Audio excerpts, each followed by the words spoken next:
कलम खड़े तो शहर लाखा का सिकंदर बलोच।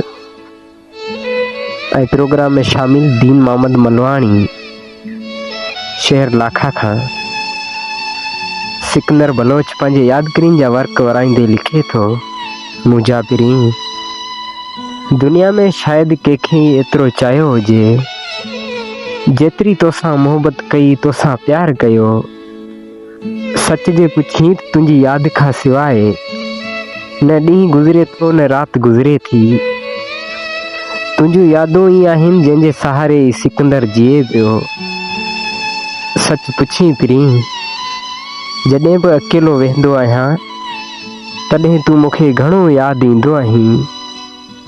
तुंहिंजा ॾिनल प्यार यादि ईंदा आहिनि, तुंहिंजा उहे वचन ऐं वाइदा यादि ईंदा आहिनि।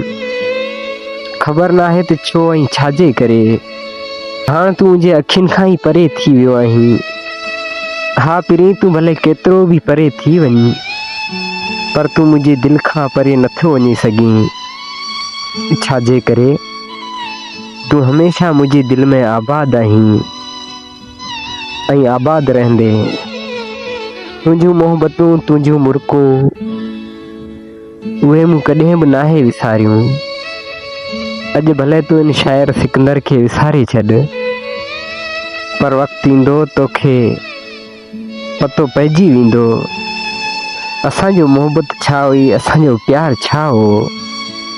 असीं त तुंहिंजे दीदार लाइ सिकंदा वतूं पिया, मुंहिंजे मन जा महबूब।